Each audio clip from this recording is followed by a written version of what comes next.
and I am one of the educational audiologists at Stark County Educational Service Center and one of the coordinators of the event today. And my partner in crime over here is Dr. Denise Testa, and she is the clinical audiologist at North Canton Medical Foundation. So we are very excited to be able to put on this May is Better Hearing and Speech Month event today.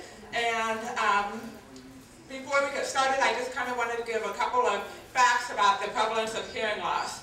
And approximately 36 million people, or Americans, actually suffer from hearing loss. And half of those 36 million Americans are age 65 and younger. Approximately 6 out of every 1,000 babies are born with some type of a hearing loss, and more than 4,000 babies are born annually in the U.S. with a hearing loss. Babies are not able to tell you if they have a hearing loss, so universal newborn hearing screening is so important because the developmental years for speech and language is very important that first year of life. So if you are concerned about either a significant other, yourself, a child, or a baby that you see, then an audiologist is a person qualified for testing hearing, and we can test hearing from birth all the way up to geriatrics. So, before we start the main event today, I wanted to acknowledge the people and organization that really made this event come together. The first organization I want to acknowledge is North Canton Medical Foundation. The second organization that I would really like to thank is Natural Communications Incorporated for their monetary sponsorship. Natural Communications is a nonprofit organization in Northeast Ohio and is defined by its purpose to benefit children who are deaf or hard of hearing through support, information, and encouragement to their parents and families. Another group that I would really like to thank, and I am a member of also, is Quota International of Massillon for their monetary support. So, let's move on to the main event. Phonak thought that Bill would be a great inspiration for the students who have hearing loss in Stark County. So when I called Bill about, I don't know, it was probably over a year ago, and started talking to him on the phone, I realized how many things he has accomplished in his life, despite having Usher syndrome, which is the leading cause of blindness and deafness. And he, a couple of years ago, and he will share his story with all of us, is he summited Mount Kilimanjaro in Africa to raise awareness on blindness and deafness. So he has overcome many obstacles but has not let anything define himself, and he has a strong message to share with all of us today. So let's give a warm welcome to Bill Barkeley. Thank you. Can everybody hear me? Okay, I want to make sure we can hear. Can you still hear? Yes. Okay, good. Good morning. Good morning. All right, I like the energy. Not bad for 9 in the morning, so the coffee must be kicking in. And that's a good thing. Carrie mentioned, we talked a little bit about Africa. And a lot of times when people come together, they think they're coming to hear a story about a deaf-blind guy who decided to climb a mountain in Africa. And that may be part of the story, but it's really not about that. It's really a conversation about life without limit. And whether you have disabilities or not, there's some things that you can think about that could help you on your journey as you move forward. So I'm just here to share a story. And in sharing that story, you'll start to think. The story is one about inspiration. Inspiration that it is possible to set a bold new future for yourself, a new vision. That it's also about aspiration, I should say. Going for new levels of performance, higher expectations, or in many cases with people with disabilities, being able to set perceptions of yourself for people rather than have them do that to you. It's also about hope. Hope that all these little things that you do in your life add up, little things make a difference, and over time, we can change the world that you live in. But last and not least, it is a story that I hope to share about hope. Faith, I should say. Faith in God and the power of the human spirit. So it really starts a couple years ago in the darkness. You know, at 45 years ago, of age, 2 years ago, I'm a father, 3 sons, married. We're very busy, as many of you can probably realize. But you know, there was something in the back of my mind, you know, when you go through those periods in your life where there's kind of darkness or there's cloud comes in, and something's quite not right, but you don't know what it is. So it creates some hesitation, confusion, what's next? And it's kind of an emotion that comes over you that says, I'm busy, I'm doing all these things, I might be tired, but I need something more. So that feeling that comes into your life a lot of times, it's like that uninvited house guest. That's all you want it to be, an uninvited house guest. Stay for a while and then get out. But it just wouldn't go away. And so I hung with it, and that was a good thing. And we'll share with you where that story goes. But before I can go there, I have to kind of go back a little bit. And that is that basically, to give you an idea of who I am, I was born in Grand Rapids, Michigan. And then by the time I got to kindergarten, I had lost my hearing. I have an 85% bilateral loss in both ears. And then it goes as high as 100% in the high tone. So we really didn't know what that was all about. Pretty much at that time, in 1962, when I was born, in the early 60s, we figured it was the measles. And as a result of it, we moved forward. Luck would have it that I was randomly born 5 doors down from one of the premier oral deaf programs in the country, Shawnee Park Elementary School. So for kindergarten and first grade, I found myself in school with kids in the neighborhood who had perfectly fine hearing abilities, and then also those who were hearing impaired. And then my parents made the decision that many people go through, especially back in the 60s. Oral deaf, sign language, mainstream, what are the options and what are the future? I was fitted with one hearing aid, and my parents made the decision to mainstream me, and I went to a Catholic elementary school. I stayed there till about 5th grade. We moved to California. Went to another elementary school out there from 5th grade to 10th grade. Found myself back in Michigan as the youngest of 5 for 2 years of high school. And then the decision was made where to go to college. So I applied to the University of Southern California, got my degree in marketing, and continued my life. I had hearing loss all the way through there. Got to the point at age 18 that profound wisdom overcame me. Maybe I ought to wear 2 hearing aids. I wonder what that would be like. So at age 18, I went from what I call mono to stereo. And that was a really good thing. But we have to realize that back then, technology was what it was. And as a result of it, the way doctors and people saw things, the recommendation was for 1 hearing aid. But we've come around, and as a result, I embraced it when it came, and it really made a big difference. And that's about all I had. So I found myself working, got a job out of college for a company called Steelcase in Michigan. I was living in Seattle, then transferred to San Francisco. So now I find myself at 28 years old. And at age 28, I'm married. Married my wife from high school, which is a whole story in and of itself. But we both put in transfers, her from Washington, D.C., she moved, and then me from Seattle to San Francisco to start our life. We had our first child at Stanford. It was a bright and good future.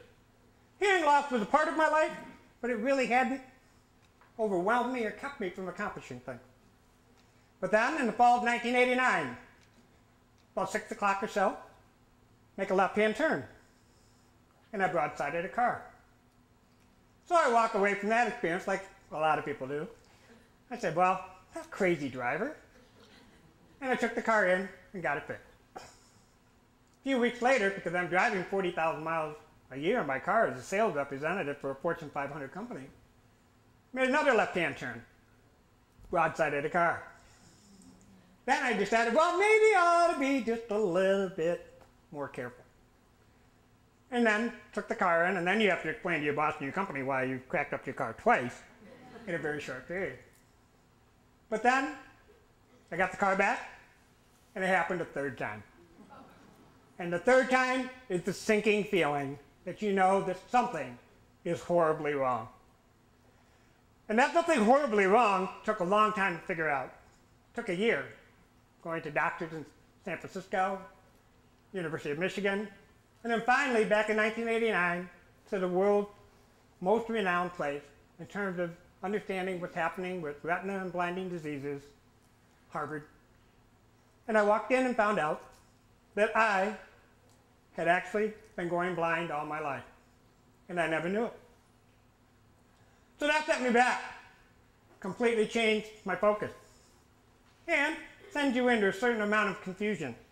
What is my future? What is the impact on this? And how is my family going to be in this picture? So that journey really took some time to figure out. A couple of years, new job, moving to Michigan, can't drive 40,000 miles anymore.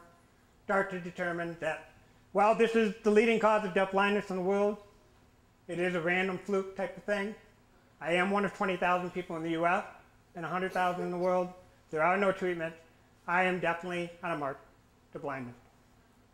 So we just moved on with our lives in many ways. My wife and I, and we formed an affiliate, raised money for research for blindness, had 2 more children, and went on with our life as this was a part of us, but it didn't define us or our family. We tried to keep things as normal as possible. So we were just leading our life with these 3 boys and doing the things that we do as what we think is a family, when all of a sudden something interesting started to happen. I was in church one day, 2 years ago, and I got this idea to go climb Mount Kilimanjaro. Other than always apologizing if there's a priest or pastor in the room by saying I just put them on call waiting while I took this call from God, daydreaming. What was interesting about it is I had no connection to Kilimanjaro. I'd never climbed. And this idea about going and climbing a mountain, while I was sitting there this whole time, I was like going, this is interesting. And finally I did what I call the guy thing. 10, 15 minutes of just mulling this thing through in my mind to sit there in church. And then I said to myself, okay, I got the picture here. We're going to leave here, and then we're going to drive home. And I'll walk in the front door to all of you, to my kids and my wife, and I'll say, you know what, guys? An interesting thing happened during church today. I decided I'm going to go climb Mount Kilimanjaro in Africa. I'm going to spend probably $10,000 of our own money, and I'll be gone for 2 weeks, and none of you get to go. Once I got through all of that, I killed the whole idea. It's like, I did the guy thing. I talked myself, right out of it. Well, logic can only get you so far when the signs just keep coming. And that's what I'm going to tell you about. Is these things just keep going and going and going. So while the initial seed was planted, it took time to grow. This is a love story, too. This is about a wife who's been with me through this whole journey, from diagnosis to giving up driving to then facing this other chapter. And so we talked about it a lot, and she gave me this card. You know how a caterpillar dies and then it becomes something new. And it was a really powerful card for me. And what was beautiful about it was she just said to me, you know what? I've seen you go through this process before in your life, and you continually adapt and try and figure out what's next. And she said, you've done it before and you'll do it again. Just know that you have my energy, enthusiasm, and compassion. We will have new eyes to see. And I said to myself, wow, that's really powerful. I've got somebody who's with me on the journey. And so I told her about the Africa thing, and we talked about it. Her first thing was, oh my God, anytime you even plant the seed or think about it, it's like, okay, he's 45, midlife crisis. Deaf blind guy needs to do a testosterone-inducing athletic feat to the top of the world. Well, it wasn't about that. But I wanted a challenge, but I also couldn't articulate yet why I was being driven to it. So I have to say, I just had to keep processing it. And the reason did eventually come, which I'll share with you. And then I got a book, The Adversity Advantage. And The Adversity Advantage is a book written by Eric Weinmeier. Eric is a famous blind mountain climber, and he climbed the 7 summits around the world. And in it talks about that we're all given so many gifts in our lives. And it also talks about that we probably spend too much time thinking about what the constraints and limits are of our gifts, in other words, what we don't have, then focusing in on what we have and leveraging and harnessing those and using those to take you to places you never imagined. So in other words, if you can't see or you can't hear or other things, you can't let that stop you. There's no reason that you can't have a life without limits, for example. You may do it differently, but you need to think about yourself and be leading yourself on a path that's very different than many other people in the world today. So I got this book, you know, I just devoured the thing. Actually, when I was bought 20 copies, gave it to all my friends and stuff. I'm not so sure they understood why I gave it to them. But it was really about, there's so few people that have what I have. Being able to read something where somebody describes the experiences that you live every day is very comforting and supporting. So I called him up. I just called him on the telephone. I didn't know him. It's a great book. And I started talking to him, and I said, you know what, this is really going to help me on my journey. Thank you for sharing this gift with other people. And then I made a little bit of a mistake. Well, not really a mistake, but a very turning moment that has a certain amount of fear or trepidation with it. But I said to him, as a matter of fact, Eric, I had this idea myself, a couple months back about going and climbing a mountain in Africa, Kilimanjaro. So what do you think I'm thinking, if you share that with a guy who climbs 7 mountains around the world, what do you think he's going to tell you when you say, I killed the idea? And he's all about embracing life's opportunities. Well, that opened up a whole new door. And he said, you know what? He said, you need to take this a little further and figure out why that came to you and what that might lead to. I said, oh, yeah, okay. Kind of like being given a homework assignment where you're not so sure you want the assignment. But it was great because, boom, my birthday was 2 weeks from then. So I said to my wife, I said, you know what I want for my birthday? I want a plane ticket to Denver, Colorado. I'm going to go meet Jeff Evans. This is Eric's best friend. He guided him on these mountains all over the world, and they are best friends. He is Eric's eyes when he climbs those mountains. And he said, you know what, go see him, hike for a day in Colorado, see if you're interested and you like it, and see where that'll take you. So I did. On March day, 2 years ago, had the time of my life for 4 or 5 hours climbing around the mountains above Denver. And I said, wow, this is really cool. But what was interesting was Jeff said, you know what? We are going to go to Africa this fall. I said, oh, really? And he said, it's really an interesting trip, and we'd love to have you come along if you're interested. And I said, well, why? What makes it so interesting? He said, well, we're going to do an adventure film school. And Michael Brown, who's been nominated for 30 Emmys in filmmaking for adventure film, and won 5, is going to be there. And he's actually going to be doing filming on the mountain. So we got a young, vibrant, very creative group going. So I think you'd enjoy the people that you would be with. And then he said, I have another friend who's coming. And I said, well, who's that? And he said, well, Thayer Walker. Thayer's from Outside Magazine. He's a journalist. And he's going to write a story on filmmaking and the adventure elements in climbing Kilimanjaro. So we'll have this opportunity to share the story of what's happening with our climb as we create the film. So I thought that was cool. So I got on the airplane, and I'm sitting there flying back to Grand Rapids, Michigan, and I'm saying to myself, why am I still working this idea of Africa 4 months later when I'm not going to Africa, but it's not going away? And all these ideas start to percolate out. And then it occurred to me. And what occurred to me was what the opportunity was. And the opportunity was is that I decided that if I could get a project off the ground to go to Africa to help other people with hearing and vision loss, then it would be a great opportunity to take it back into my community, Grand Rapids, Michigan. Because I'm on the board of the Association for the Blind. I'm on the Hearing Loss Association as well. I'm also on the board of a hospital. And so community service and health is a big thing for me. And I thought to myself, that would be a purpose I could get behind. So I landed, went to my wife, and I said, I've got it. I want to go to Africa. And I want to climb. And it's about a project to help people understand about how assistive technologies in both hearing and vision are changing the way disabled people live, work, and play. I said, I want to go to Africa, and these guys are going to be filming, and they're going to be writing newspaper stories, or magazine stories, and I think I could take that message here locally. When my wife realized that it wasn't about an athletic competition and a testosterone-driven athletic feat, and that it was about helping other people, she said, go. And boom, I was off on an adventure. As he was training for the Fifth Third Riverbank run, Bill Barkeley had an idea. And the more he thought about it, the bigger the idea got. The Grand Rapids native will climb one of the 7 summits next month.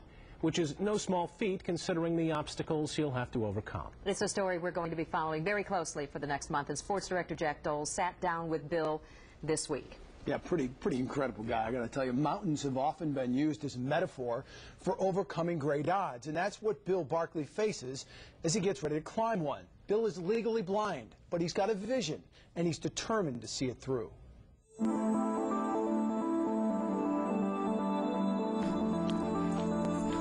Some people live for a challenge.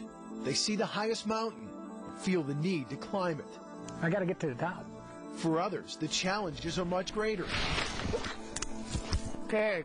Bill Barkeley can't see the top of the mountain, but that doesn't stop him from trying to get there. And unfortunately, I don't know what it takes to get to the top, but I know that it takes a lot of training. The top, in his case, is Mount Kilimanjaro, the crown of Africa, a climb that'll take him through 6 ecosystems before finally reaching the icy summit, 19,000 feet above sea level. Has anybody told you you're crazy for doing it? Absolutely. With a visual field of 20 degrees and declining, Bill's view of Kilimanjaro's majestic splendor will look something like this. Before long, all he'll see are pictures of adventures past, ingrained in his memory. If I'm going blind, I'd love to see the best the world has to offer now. And Kilimanjaro has plenty to offer. But every person that makes this trek faces 2 major hurdles: fitness and altitude sickness. You can't prepare for the latter, but Bill's doing everything in his power to get fit. I feel awesome. So with barbells stuffed in his backpack, he trains 2.5 hours a day, using walking sticks to negotiate his way around a nature trail in Grand Haven. More often than not, pushing his body beyond limits he thought possible. That's where doing something to do something versus doing something with a reason or purpose make the difference between doing it 10 times versus 30 times. You're going to do it 30 times. As crucial as it is to get fit for this mission, Bill couldn't make it without help. Help from a guide, help from technology. You see, blindness isn't his only obstacle. Bill began losing his hearing when he was 5, 23 years before he started losing his sight. Doctors eventually diagnosed him with Usher syndrome, a rare disease that strips its victims of both senses. When the visual component hit at age 28, but that was like a double whammy. One of 15,000 people in the world and 100,000, or in the U.S. and 100,000 in the world. I have said to people, I feel like I've won the lotto. You know. This isn't the type of lotto people stand in line and buy tickets for. It's the type of thing that can rock a man to his core and shatter his faith. He's got a plan, and you just got to have the faith that there's a reason. It would have been easy to get caught up in why me, to withdraw into the inevitable darkness. You have a choice about what to do with the energy. You can go to the negative, and you can let people or other things dictate what that will do to you. Or you say to yourself, you know, hey, it's not easy. It's not the road I wanted. It's not perfect. But you know what? I can still do some pretty cool stuff. His positive energy is rubbing off. Hi. When the Hear the World Foundation learned of his upcoming plight, the organization gave him a $10,000 grant for a new Phonak FM system. Now he'll be able to communicate with his guide, Jeff Evans, as they make their way up the mountain, enhancing their chances to reach the top, to prove the only limits on a man are the ones he imposes upon himself. You said Usher syndrome is the best thing that's ever happened to you. Yeah, I think so, because I think that it's kind of like if you've been given everything in your life, sometimes people don't know what to do with all those gifts they've been given. Sometimes constraints can become the greatest harnessing power to helping you go somewhere. Ultimately, Bill would like to turn this adventure into an opportunity to help others. And it's about telling the world about hearing disabilities and the fact that there's a lot of things that people can do and there's really not much that can get in the way. All it takes, he says, is a vision, a purpose, and faith. I think that's why I'm being called for this project. Like I said, it's bigger than me. I think it's part of God's plan. There's something going on here. And I've been wearing these hearing aids for hearing aids since I was 5 years old. And this is a message that needs to get out. I've been asked to do it, and I'll do it. And you may have noticed the shirt Bill was wearing while he ran the Fifth Third Riverbank run. It said deaf on one side and blind on the other. He may be, but don't for a second believe that's what defines who he is. Bill's big adventure begins on September 12. 24-Hour News 8 will help you track his progress. He'll be blogging and sending photos. Stay tuned to 24-Hour News 8 and woodtv.com to follow his inspiring journey. And something else you guys need to know, there will be some filmmakers on this trip. Now, if I'm a filmmaker and I see this guy doing what he's doing, you got to believe he's probably going to be the subject of one of these things, huh? Absolutely. What a story. Thanks for joining us. So the most interesting thing about that interview was my audiologist really helped change the course of the direction the project in Africa took. Because I had gone into my audiologist and we had started getting tested for some new hearing, and we were talking about all these great new technologies that were out there. You know, the idea that, for example, this little square here, if I push the button, I can initiate a cell phone call, conduct a cell phone call, and then terminate the call wirelessly and without my hands, is incredible. And so they happened to just talk to me about those things. And then the guy from Wood TV, the sales guy, who was trying to get some ad time and sell some business to the audiologist, came in. And he said, you know, I just had this guy leave here. He's got this idea that he's going to climb a mountain in Kilimanjaro. So the salesperson ran back to the office, talked to the sportscaster and said, there's a really cool story going on here, and he'd like to get a message out. And that's how that happened. And that's what happens with so many of these things, is you have an idea and start sharing it, and then the door just kept growing and growing and growing. Jack, after we finished that interview process, gave me a very powerful gift. He didn't know it, but at the end he said, well, what are you going to do with all of this notoriety and attention and focus? He said, because we created these ideas about doing dispatches and people were following us all over the world, we were on multiple websites, and it really made me uncomfortable. So I was working out for the next couple of days like crazy, because before I left I got up to 4.5 hours a day of working out. And so I come back a couple of days later, and I said, Jack, I have the answer. And he goes, Bill, what was the question? And because he's a news guy, so he's doing stories all the time. I said, well, you really helped me, because I said, you know, I've been struggling through a lot of things with this project, but someone had given us a movie. And the movie was the new Mother Teresa movie, talking about her work and everything that was going on. But there's a scene in that movie where they're in a skyscraper in New York City. Big conference room, and they're all planning their strategy about how they're going to raise funds across the United States to go help mothers with her work. So all kinds of people, businesses, people. All of a sudden, Mother Teresa got up and just started leaving the room. And one of her assistants chased her. He said, Mother Teresa, we can't leave. And she said, yes. She said, we have to leave. She said, these people know who we are, and they know our work. She said, the money will follow. Our job is to be with the children. So when I called Jack back, I said, that's the point. This is about education and awareness. It's about sharing your gifts with other people. And so moving forward, anything that comes out of this is the work that you guys have done to help get this message out locally. I want to stay true to that as I move forward.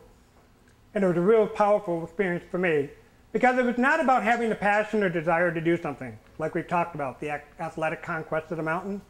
It was about compassion. That for sustaining power in anything you do in your life, it's about sharing it with others.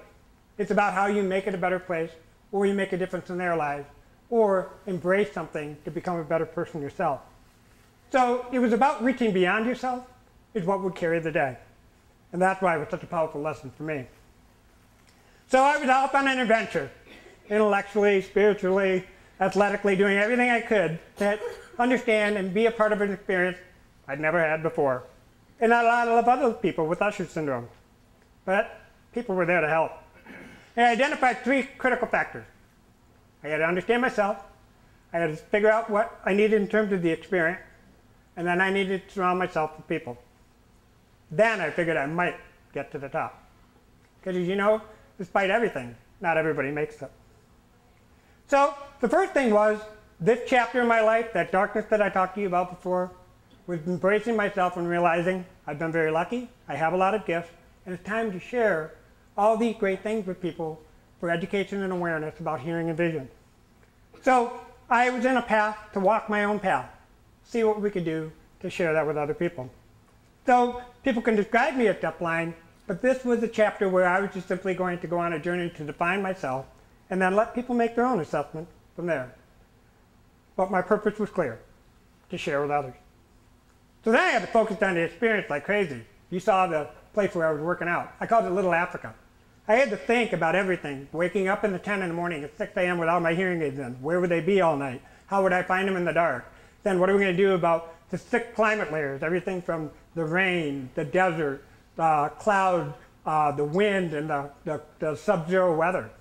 As a battery-powered driven guy, with everything that I use for technology, we had to devise ways and think about where batteries would be, how we would get solar power to electronic devices and all those things.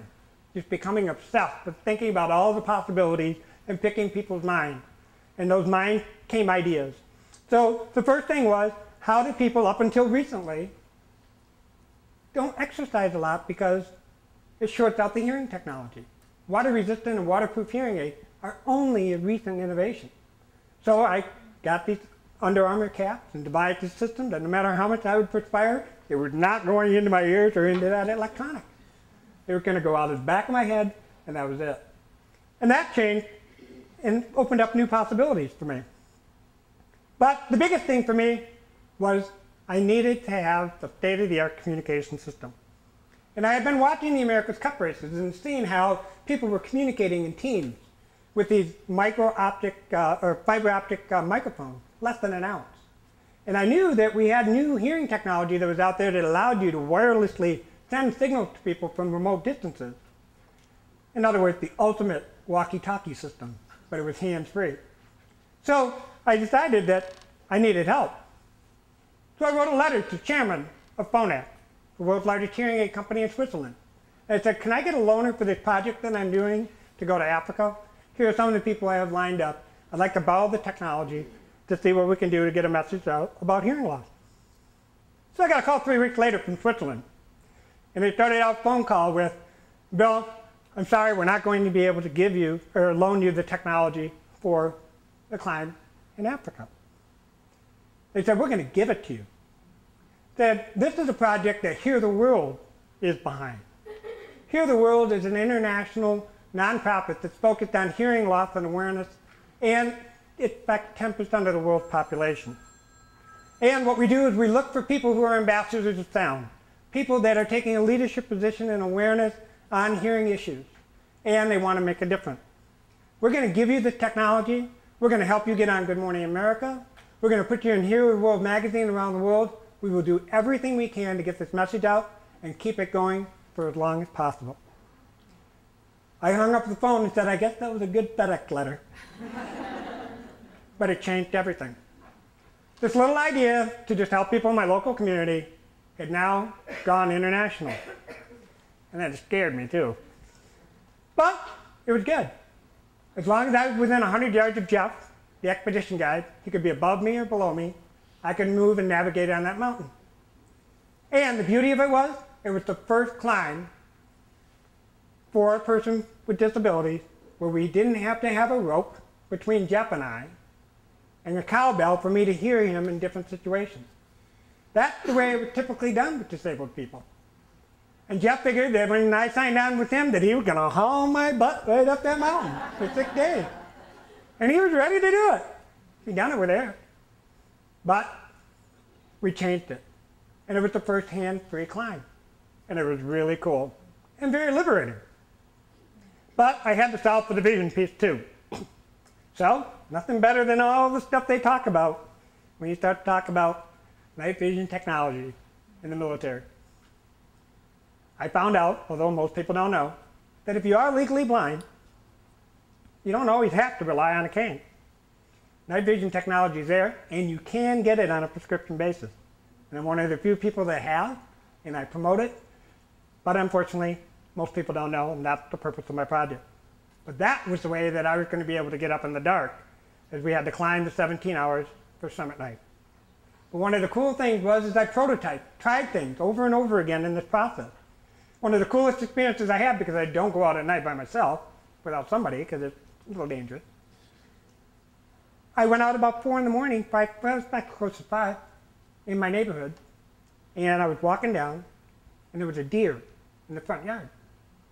So I stood there, and I looked at this deer for the first time going, this is really cool. I'm out by myself, I'm looking at this deer, and it's really, really cool. Then I panicked, because it was kind of foggy, and I breathed, when I stopped and I was breathing, it fogged up the lenses. So now I'm like, I hope that deer doesn't come at me. But it was an incredible lesson. For somebody who hadn't climbed the mountain yet, I needed anti-fog wipes for when I summited. And that was an incredible lesson that I learned. Trying things out, prototyping, and having successes and failures before you go are critical.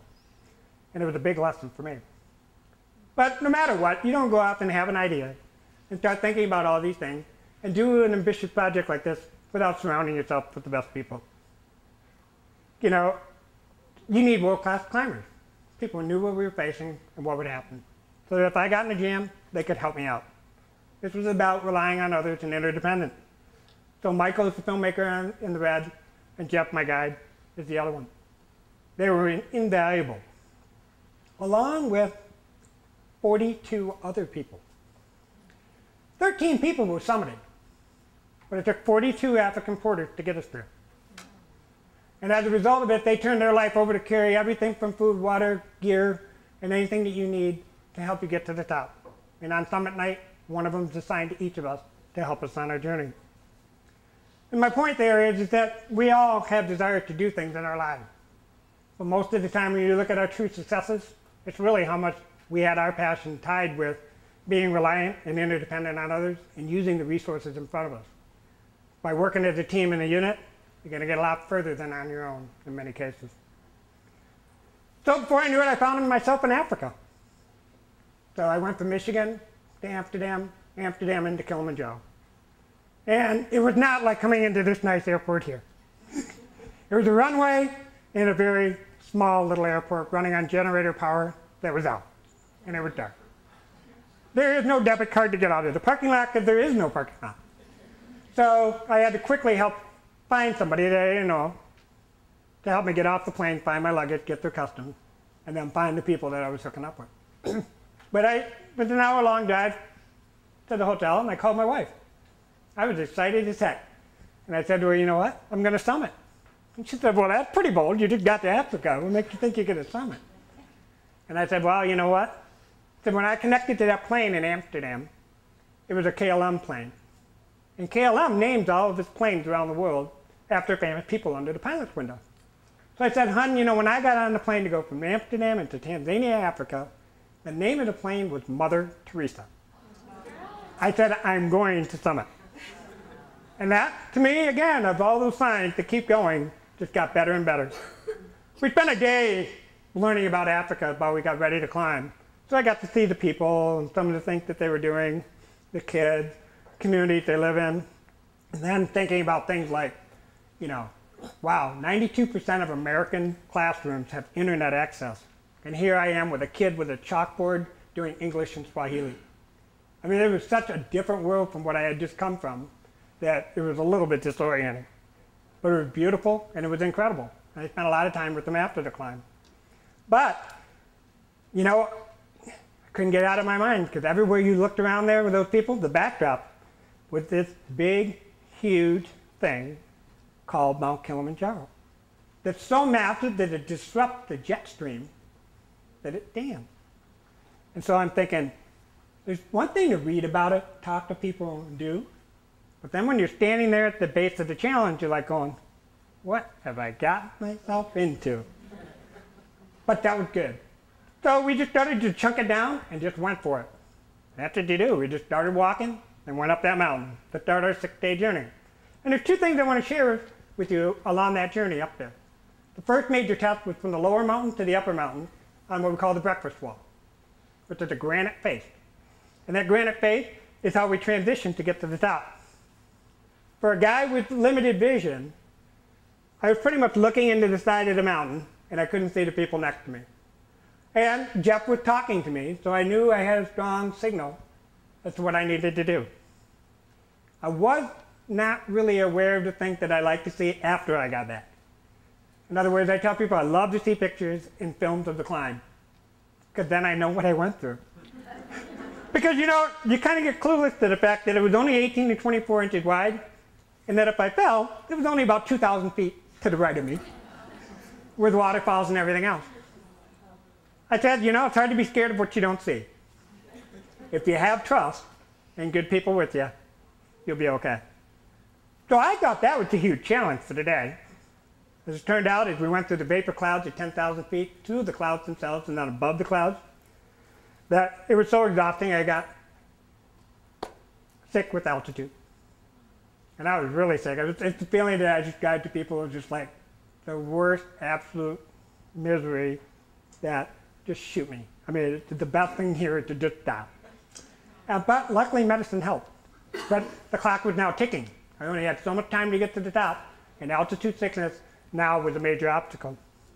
But the other thing that was going on at the same time was every night, after 5 nights, I underestimated the impact of day after day after day would have and the lack of recovery time.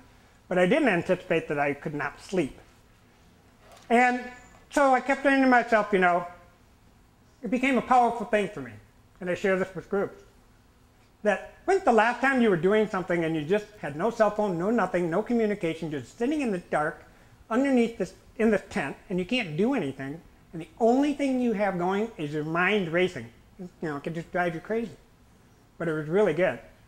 And I encourage you, anytime you're really pushing something in your life, think about when you last spent 30 times thinking about why you're doing something. It'll be amazing the options that open up to you. So what happened was I said, you know, to get to the top, you know, why am I doing this? And what was cool was I was like, you know, I couldn't believe I was doing this. I felt lucky as heck to have been the person to go around and share this message. And then I started thinking about, you know, what's so great about this is that we are able to set perception rather than have people define them for me. And that I was really comfortable with that, and we were really moving forward. And then I started thinking about the purpose in terms of there's obviously a bigger message here. And that it was about helping other people. And that by embracing it, it was creating opportunity that I still could not envision. When you stand at 19,000 feet, you realize there's something bigger than us, whatever that is, and it's just amazing. And then I thought about my life, you know, how painful this whole process has been in terms of the fact that I'm not scared of complete blindness. To me, that's an end state. To some degree, that's stability. That is a process where I will design my systems and processes in order to navigate the world as I have to. But when you're slowly losing it day by day, situation by situation, it's like Chinese water torture. 1 second, bright sunny day, and you can see great. Walk into a dark building, and you're completely blind, and you don't move because your retinas can't adapt. So you go through all these shifting and adapting, and it's hard.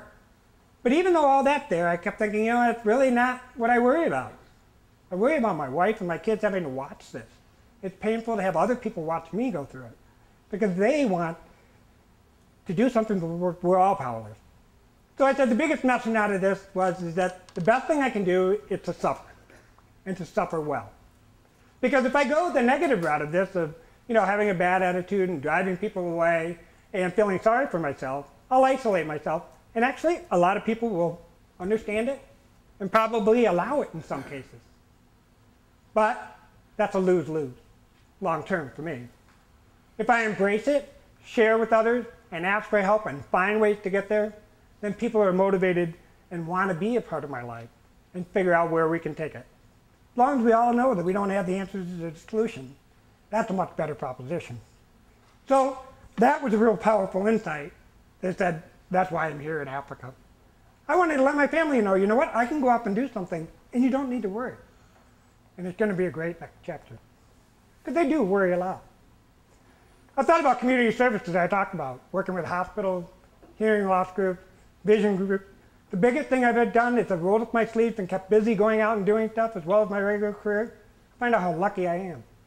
When you're working and doing stuff with other people, rather than sitting around and thinking about what's facing you, you realize how lucky you really are. And it gives you a lot of momentum to say, wow, I don't know how I would handle that challenge, but I'm inspired by what people are doing and where they're going with it. Then I also thought about life. You know, I thought the breakfast wall was the biggest challenge, and as the day turned out, it was altitude sickness. A lot like life.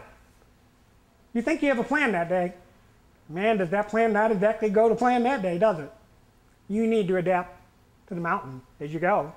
And the same thing with life. The other insight that I had with my 3 sons, which was really totally unintended consequences, we're different. As a dad, it's hard to have 3 sons, like sports, and not be able to coach football or basketball or other things. I can't see the screen. I can't a screenplay on the whole field. I'm lucky if I see the one guy and what's going on. So as a result, my kids have always felt a little bit different about in terms of what I see, what I take in, and what I know about their activities that way. But when I said I was going to Africa, first of all, they were embarrassed. They're teenagers, 19, 18, and 14. And then they're like, well, why are you doing that? And then it was, you know, then I started sharing the message, and they found out more about it, and then they're like, their friends are like saying, wow, cool, your dad's going to climb a mountain in Africa? And then my son kind of went through the stage like, I hope he doesn't kill himself. And then, when the media stuff and other things started hitting, and the message got out to groups around the world, and they saw this stuff coming in, people were putting in Facebook, MySpace, all these social networking stuff, Twittering, you know, all these things. And then they realized, wow, this is really cool. And all their friends said to them, you know what? It's really cool your dad's out there trying to help other people. I hope he makes it. So I just thought, wow, this is great. An opportunity for me to share something with them, which as a father and son, that's a hard dynamic sometimes, and teenagers are awkward. But they're not awkward because they're awkward. It's just that we're adults and they're kids, and we're just at different places in our journeys. But, so I decided right then and there, I was going to give them a Maasai Warrior Club, which is the native people of Africa, the base of the mountain there. It's a sign of manhood at age 14. Let them know that I loved them as young men. Then I gave them each an ebony carved African elephant. And I said, keep this at your desk, school, home, apartment, when you get married, for the rest of your life. And anytime you run into an obstacle or challenge in your life, I want you to look at that African elephant and say, you know what? My dad figured out a way to get up that mountain, Kilimanjaro, at the Deaf Blind Project. I'll figure out how I need to get through my next problem in life. So by leading by example became a very powerful thing. And I also thought about how sometimes, you know, you go to a party or social situation or a business conference and people say, hi, this is Bill Barkeley, he's deafblind. And, you know, sometimes I can tell you, you can just feel the energy suck out of the room.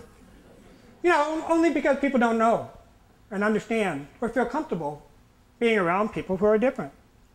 And as a result of that, I've decided that, you know what, it's really not about that, and you can't get caught up in that dynamic. I really just see my constraints as my starting point. And that starting point opens up my opportunities and my potential and my future. And so as a result of it, I can climb mountains just like anyone else can climb mountains. I'm going to do it differently. It might take me longer, or I may have to go about many things differently to get there. But I have no less desire than anyone else in many cases. And that was really important to me. So we talked about taking on the pain and suffering and working through it. And then sometimes it is hard. It is difficult, and you will never be understood. So I thought about that while happiness is and faith are emotion, they're also sometimes decisions. Sometimes you need to commit to yourself to say, you know what, where it is right now can only get better, because right now it just doesn't feel good. And you make that decision. So I feel that I live a very rich and rewarding life. And I found the difference between instant faith and sustaining faith. Instant faith is when you get altitude sickness and they have a pill there for you to help you get a little bit better and then get through that moment. It's quick and it's fleeting. Sustaining faith I'll share with you in a minute as we talk about Summit Night. And last but not least, I started saying to myself many times on this climb, why did I tell people? Why are we sending satellite photos? Why are we journaling this thing? Why, you know? Because I kept saying to myself, if I don't make it and I go down, how disappointed that I was going to be. And then what would people think? But while that can be very uncomfortable, it's the greatest thing in the world to do. Because I realized that over time that people were really appreciating and on board because I was trying and the purpose was good. And that in and of itself was sustaining. My summiting or not was not the major test by which they were judging the journey. So I found myself getting ready for summit night, and it was really difficult. And I dedicated my last dispatch to Pope John Paul. And because I was now going to be going into the dark and have the hearing challenges as we were going up the mountain. And I did not pick him because he was a religious leader. I did not pick him because people called him God's athlete. He was known for climbing and working in communist countries and teaching religion to people because they were being persecuted in Eastern Europe. I picked him because he had Parkinson's disease. Here was a man in the last few years of his life. People were saying he should retire, he's sick, he has Parkinson's, it's difficult, it's painful.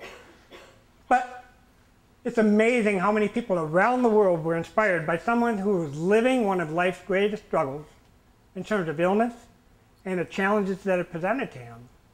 And he wanted to help other people. And by being focused on helping people, he inspired millions.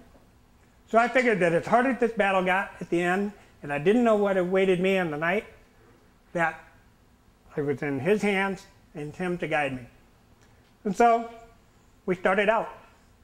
And at first it was really cool. Because I took the night vision goggle, and then I looked up, and I saw stars for the first time since I was a teenager. With Usher syndrome, you lose that ability with night blindness. So it was really cool to see those stars. And then what was cool was seeing the glacier at the top of the mountain. It's like, wow, that is amazing. But I will have to tell you that while that all sounds really romantic and cool, it was anything but that. That's Jeff, my mountain guide, Gumby, and I was along for the ride. I literally, because we had never done it before, used my night vision goggle and put them on his 2 feet. And wherever his feet went, I followed him as we crisscrossed up that mountain. And the challenge was, is if they ever did a turn and went back and forth, I'd be looking at feet, but they were the wrong feet. You know, like, no, not those feet, because you're going to fall off over here. But it was really about focus, and it was just like, we're going to get there. We're going to get there. We had to go to verbal command because it was so loud with the wind, 25 miles an hour or so, 15 below zero, that basically I had to confirm that I heard everything. He was managing the risk and navigating. I was simply trying to push it. So I had hypoxia, lack of oxygen, not being able to think clearly, and we just kept going and going. And I can't tell you what I thought about half the time, but it was all about, gotta keep going, gotta keep going. And then a lot of times I thought about how, you know, you give up sometimes. Because people were falling out, and they did not make it. And I would be thinking, like, how close are they really to getting there? Did they quit too soon? Are we close or not? Because you lose all sense of time. It's not like you're going to like, okay, it's 4, so we're going to be there about 7. It was like, I don't know, I'm just looking for a sunrise. I'm looking for a sunrise. It's what it's all about, the sunrise. And that's what it was. Most incredible experience I ever had. As a visually impaired person, it was all about the memories in life that will never be taken from me.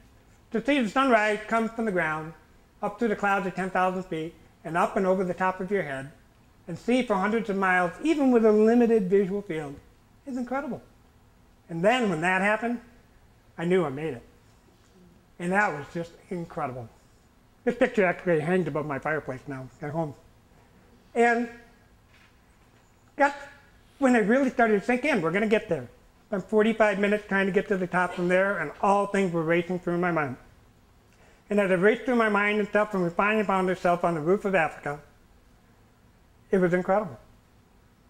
And then, like I was only soon to find out, the summit really is just the beginning of the next chapter. The summit is just one point in the rest of the journey. It was not the end destination. Because that's when the work took off for Hear the World. And Hear the World about getting the message. And so, to kind of share what that was like with you guys, I went on a safari after we got back. After 15 days, turned on my BlackBerry when I landed here in the US. First time any connection with technology and everything, which I highly recommend a 15-day checkout. It's amazing. I got an email that said, we need you in New York City. This was Thursday. They needed me in New York on Tuesday.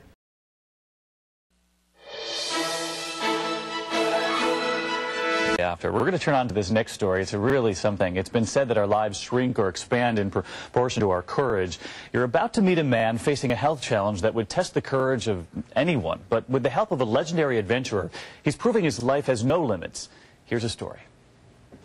Even though Bill Barkeley is nearly blind, his journey to the top of Mount Kilimanjaro began with his own vision in mind, to show that a disability can't stop you from reaching unimaginable heights. Born with Usher's syndrome, an inherited condition that causes progressive hearing and vision loss, Barkeley is taking every step to build memories that will play on in his heart and mind long after the inevitable, complete blindness. Just kind of hug around to the left. Good. Barkeley teamed up with legendary adventurer Jeff Evans, and together they plotted a courageous course. You got it right here. Through challenging conditions. Mother Nature's after us today, man. Carefully communicating and rarely separating. On the awesome 19,340-foot journey to the top. It took everything to think you could get there. And the cool thing is that I've done it, but it's not about me. It's about embracing life's journey and inspiring everyone to see that their dreams can come true. It's just spectacular, man. It brings tears to your eyes. Inspiring us this morning. You know, Chris Cuomo had the opportunity to sit down with Bill Barkeley and Jeff Evans to talk about their amazing adventure together. Now, this is a story that does not waste the word incredible. So how did you get to Kilimanjaro? It was about the visual experience. Because I figured that if I was going blind, that the best thing I could do was to create memories of things that I would never forget. And I knew that after I went blind, no one ever could take that away from me. Did you go through the why? I already had to deal with the hearing, you know, I'm a good man. Why both? Why me? Oh, absolutely. Gone through that. And I think that, you know, I've kind of come to a place where, you know, these are the gifts that God gave me, and that's the challenge that he wants me to have.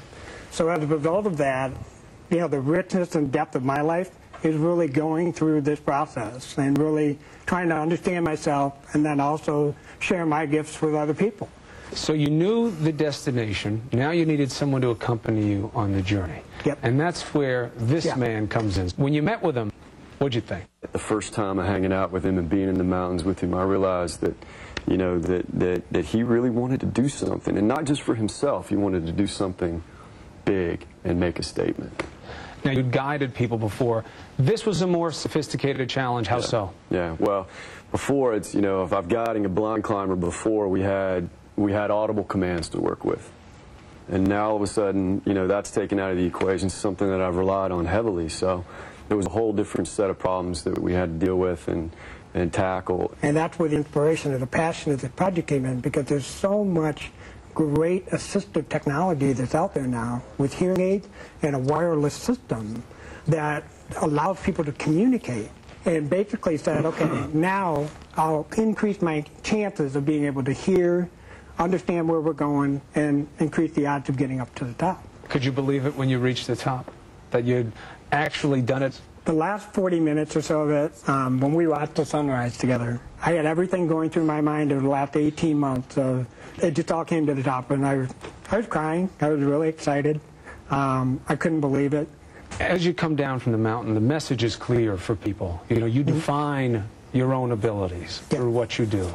And yet the realities for you is that you are going to be dealing with ushers going forward. Absolutely. How do you deal with the fear of the eventualities? It's a lot like this project. You know, people, first thing comes to your mind, people say, climb a mountain? No way. The future is, I'm going to climb that mountain. But you stay very grounded in the present and say, these are my abilities, this is the technology that's available to me, this is how I'm going to deal with that situation.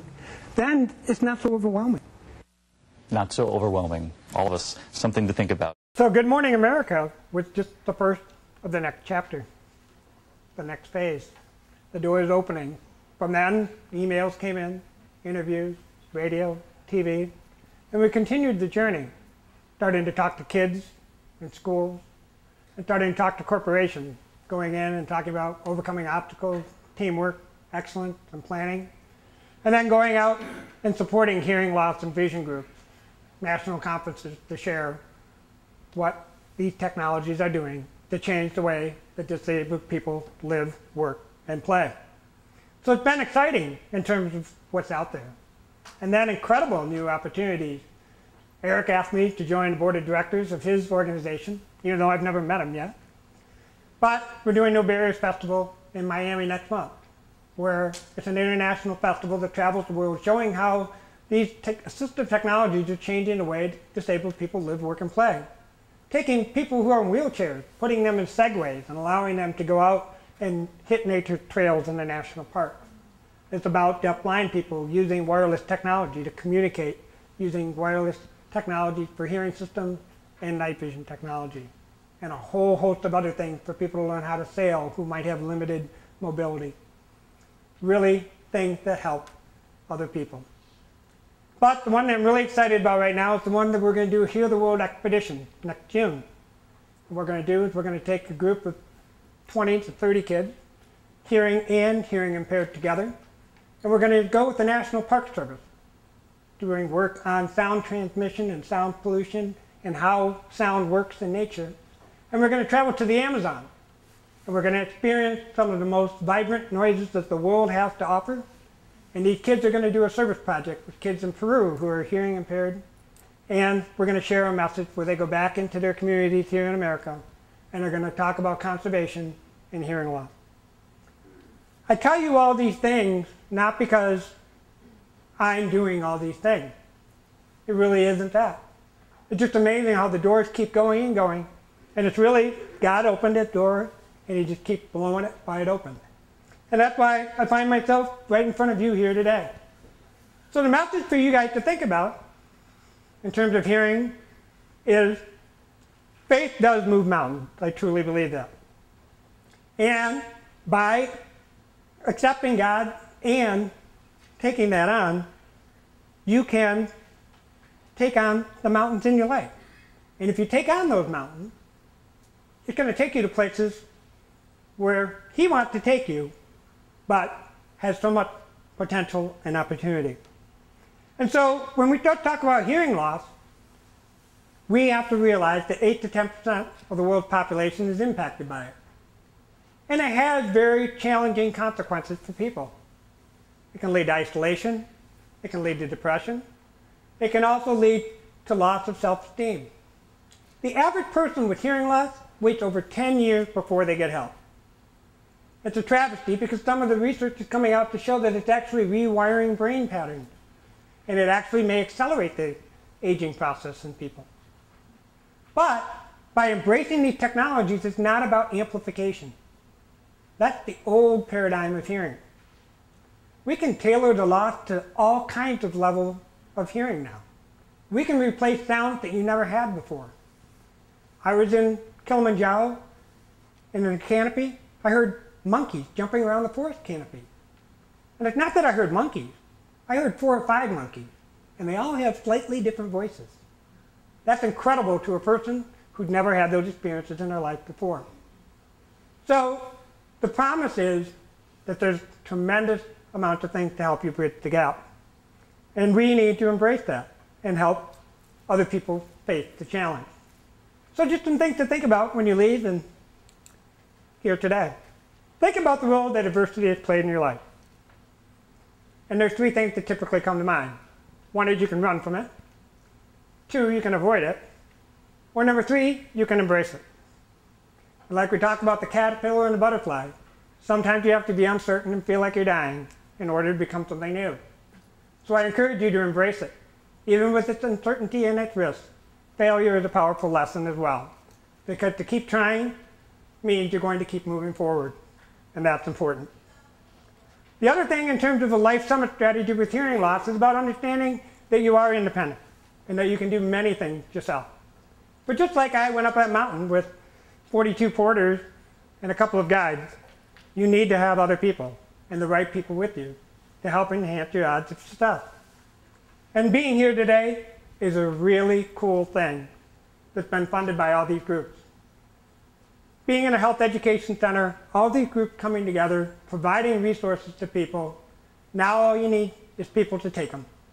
Because if you start to embrace the things that audiology and technology and all these other services can provide, you're helping to support the basis for which people can change their lives. And by providing the basis for changing people's lives, they are going counterculture. The challenge that we all face everywhere when we walk out of the room is people typically say, well, what's in it for me? What do I get out of this? And what's the least amount of work I have to do for something? It's largely human nature. But if you push back on that and say to yourself, you know what? I want something better. I want a life without limits. Then you start to take these things and you start to cast a new vision for yourself. And you don't have to know what it looks in perfect detail before you start. You just know when it feels right and keep following those doors. And when you do that, you're walking your own path. But you have a lot of people with you. And when you have a lot of people with you, that's community, that's support, and that's purpose. So I want, as my last message to be all of you, is that just like I said, you're going to hit a mountain and you're going to try for the top.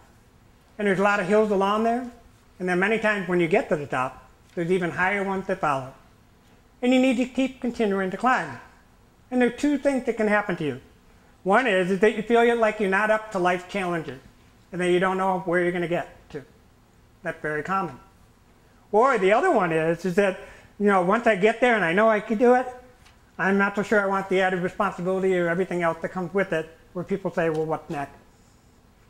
And all I can tell you is Nelson Mandela did a good job in capturing those. And I'm telling you that it's worth it. Continuing to climb opens up more and more possibilities, which gives you more and more satisfaction and hope. Thank you, and as I appreciate all of you coming together to help support National Hearing Month, and let's get out there and make a difference and change the communities with people with hearing loss. Thanks.